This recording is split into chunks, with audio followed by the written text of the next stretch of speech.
नमस्ते सभी को, मैं समूनाथ। तो आप स्वागत है आपका लर्न विद समूनाथ में। तो पिछले वाले इकोनॉमिक्स के वीडियो में हमने पढ़ा था national development, different types of development, different types of developmental goals. तो आज हम पढ़ने वाले हैं पब्लिक फैसिलिटीज़। तो पब्लिक फैसिलिटीज़ मतलब होता क्या है? वो सब फैसिलिटीज़ जो कि पब्लिक के लिए, मतलब हर एक लोगों के लिए होना चाहिए। तो यहाँ पे जैसे कि हमने पढ़ा था कि money in your pocket is not something that can buy all the things. मतलब अब आपके पास अगर मनी है तो फिर आप सब कुछ खरीद नहीं सकते, इसके लिए आपको और भी कुछ कुछ फैसिलिटीज़ चाहिए।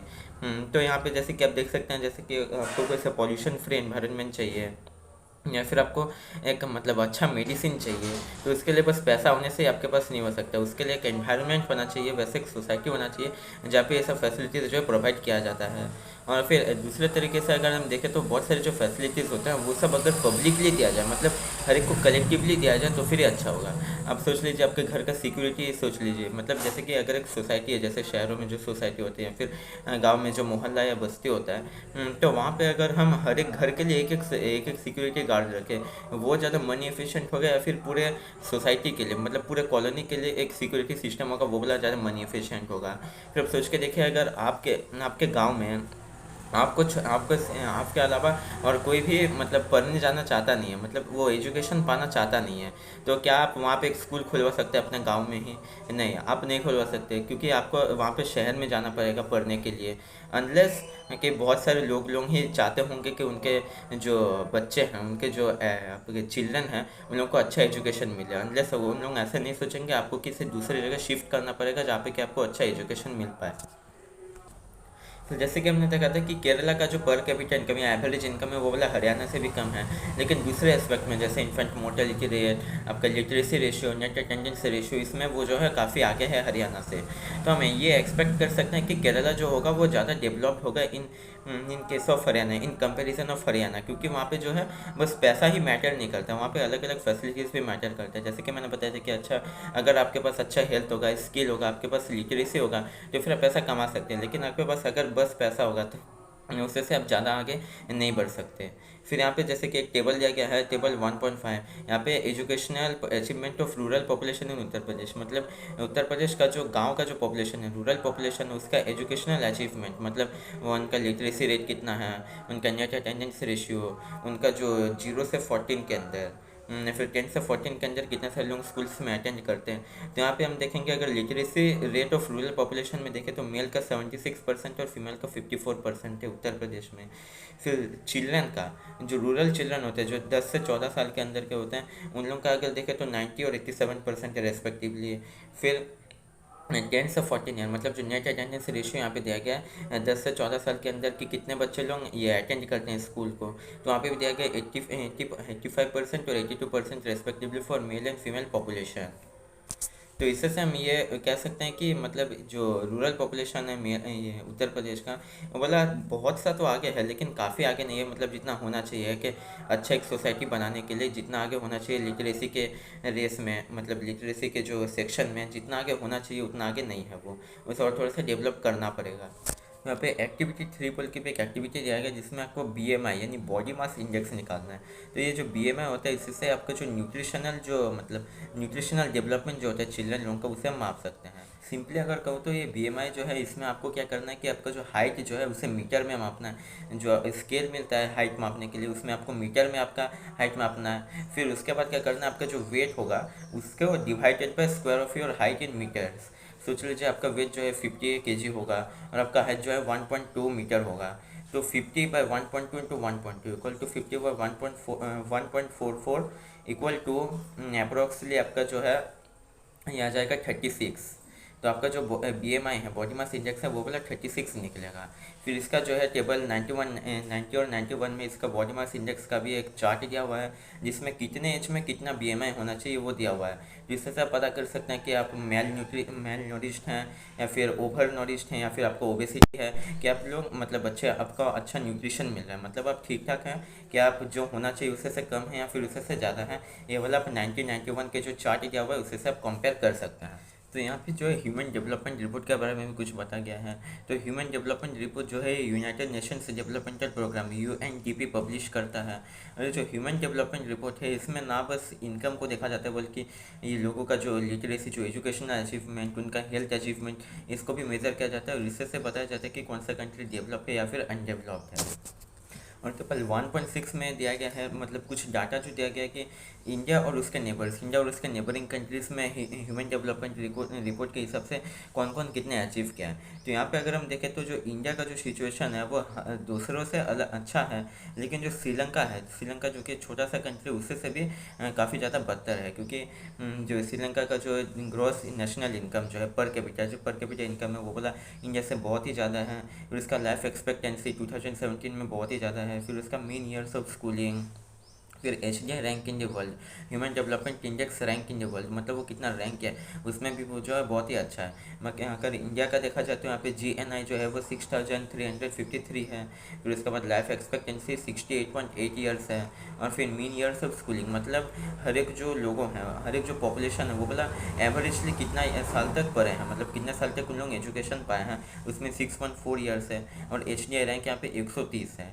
आप सोच सकते हैं कि कुछ 195 या फिर 200 देश हैं, उसमें से इंडिया का जो ह्यूमन डेवलपमेंट इंडेक्स है वो बोला 130 है। तो इंडिया का सिचुएशन जो है वो काफ़ी ख़राब है। और अगर श्रीलंका का देखा जाए तो वो एक छोटा सा कंट्री है, बाकी बहुत ही अच्छा है। और फिर अगर बांग्लादेश या नेपाल का भी देखा जाए, उनका भी जो इनकम या फिर अलग चीज़ जो है वो ज़्यादा अच्छा नहीं है, इनकम लिटरेसी रेट ये सब ज़्यादा अच्छा नहीं है, लेकिन उनका लाइफ एक्सपेक्टेंसी जो है वो बहुत ही ज़्यादा है। तो इससे से हमें क्लियरली पता चलता है कि जो मनी जो है हमेशा मैटर नहीं करता, दूसरे चीज़ों को भी हमें देखना पड़ता है। तो ये जो HDI को मतलब कंपेयर करने के लिए जो क्राइटेरिया दिया गया है, इसमें कुछ इम्प्रूवमेंट भी किया गया, मतलब कुछ चीज़ ये छोड़ भी दिए गए हैं और कुछ चीज़ जो है ऐड भी किए गए हैं। लेकिन इससे हमें एक बात पता चलता है कि ह्यूमन और डेवलपमेंट को अगर जोड़ दें तो हमें ये पता चलता है कि जो पब्लिक जो है या फिर जो मतलब जो टोटल जो लोग होते हैं, जो कॉमन पीपल होते हैं, वही सब सबसे इंपॉर्टेंट होते हैं। उनके लिटरेसी रेट, उनके हेल्थ सिचुएशन जो है वही सबसे इंपॉर्टेंट होता है। जब हम बात करते हैं सस्टेनेबिलिटी ऑफ डेवलपमेंट का, हमें बस डेवलपमेंट ही नहीं चाहिए, बल्कि वो जो फ्यूचर जनरेशन के लिए, फिर अभी का जो एनवायरनमेंट है उसे वो जैसे अच्छे से इम्पैक्ट करे, उसके बारे में भी सोचना पड़ेगा। तो ऐसा एक डेवलपमेंट जो कि अब हमारे प्रेजेंट सिचुएशन में भी बजाय रखे और आगे के जनरेशन के लिए भी काम आए, जैसे कि अभी के जो एनवायरनमेंट है उसे हार्मफुल हानि ना पहुँचाए, मतलब ज़्यादा भी हानि ना पहुँचाए, ज़्यादा भी हार्मफुल ना हो, उसे हम कहते हैं सस्टेनेबल डेवलपमेंट। जो सस्टेनेबल डेवलपमेंट का बात करने से रिन्यूएबल और नॉन रिन्यूएबल रिसोर्सेज का बात आता है। रिन्यूएबल में यहाँ पे एग्जांपल दिया गया ग्राउंड वाटर इन इंडिया। तो ग्राउंड वाटर जो एक रिन्यूएबल रिसोर्स है, जो कि मतलब जैसे ही आप पानी को खींचते हैं ऊपर से, चाहे वो वेल हो, मतलब कुआं हो, या फिर नल कुआं हो, जो आपका हैंडपम्प होता है, ऐसे अलग अलग तरीके से जो ग्राउंड वाटर निकाला जाता है। तो जब रेन गिरता है तो वही जो है उस ग्राउंड वाटर को रिप्लेनिश करता है, मतलब फिर से रिचार्ज करता है, फिर से फिल करता है। लेकिन यहाँ पे डिफरेंस क्या होता है कि अगर ऐसे एक जगह होगा जहाँ पे पूरा कंक्रीट होगा, या फिर ऐसा एक जगह जहाँ पे पेड़ नहीं होगा, तो पूरा सॉइल इरोजन हो जाएगा, वहाँ पे जो ग्राउंड वाटर रिचार्ज नहीं हो पाएगा। और फिर उसी जगह में देखा जाए कि अगर बहुत ज़्यादा पानी निकाला जा रहा है इरिगेशन के लिए, जैसे कि पंजाब हरियाणा, आपका जो ग्रीन रिवॉल्यूशन के बाद और भी बहुत सारी जगह में, जैसे USA कनाडा, ये सब जगह में भी बहुत ज़्यादा इरिगेशन का यूज़ होने लगा, मतलब ग्राउंड से जो है पानी निकाला गया।